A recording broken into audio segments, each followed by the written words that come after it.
Hello, everyone. My name is Gabe Nudvik. I'll be speaking today about federal agencies and if they should expand or decrease. This is for MPA 510 History and Theory of Public Administration for California Baptist University in October 2019.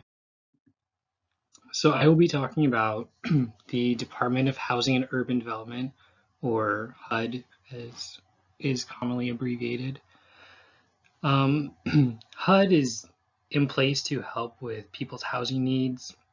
Some of their main points listed on the AllGov website is to increase home ownership, support community development, and to increase access to affordable housing. So it's a basic necessity for life in any state, any part of the country, all over. So in the idea of this presentation, should its role increase or should it decrease? In 1950 in California, they actually passed Article 34, which requires voter approval before public housing is built into a community, which they're still trying to repeal, or it's still trying to go through process if it should be in place anymore.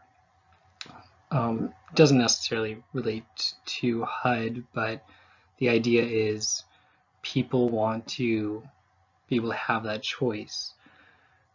As Rivlin talks in the article in the book about the market model, in the book it's related to schools and choices of schools and being able to move and pick which school you want or you want for your kids. It's the same idea for housing, that we want to be able to choose where we live. Some people want to live by the beach, some people in the mountains, some people in California, some people in the middle of the country for some reason. But again, people want to have that choice. They don't want to be told where to live. But one thing that HUD does is they actually, through their process, gives money to different cities to expand their affordable housing market, things like that, for more places for people to live comfortably or live within a certain city. If they decide there should be more or less housing in a certain area, they can allot for more funding for that.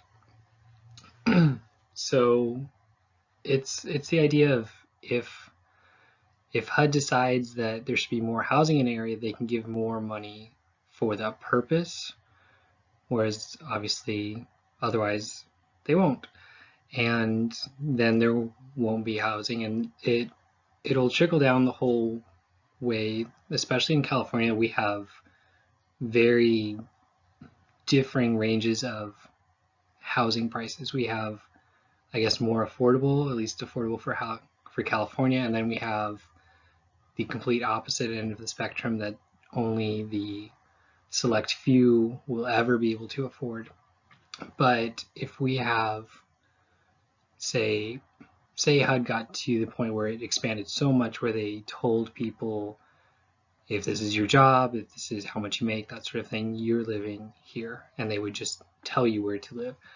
That becomes much further on the more government side, veering quite a bit towards, I guess, the communist idea of, here's your house, here's what you're allotted, here's what you're going to have. You won't be able to change that.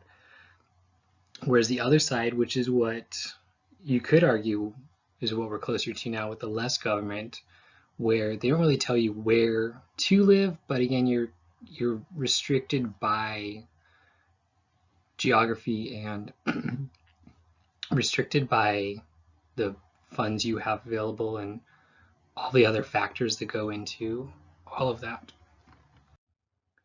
Some of the references I have from the book and a couple websites. So in closing, more government, obviously HUD, the Housing and Urban Development, can tell you where to live.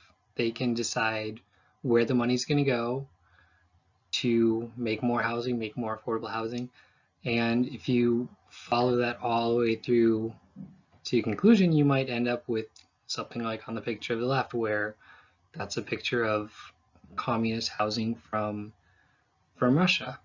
And not to say that the picture on the left or on the right is a picture of anarchy necessarily, but it does show less government control as far as where you live. You get more choice. You're not restricted by where HUD and the government says you should be living.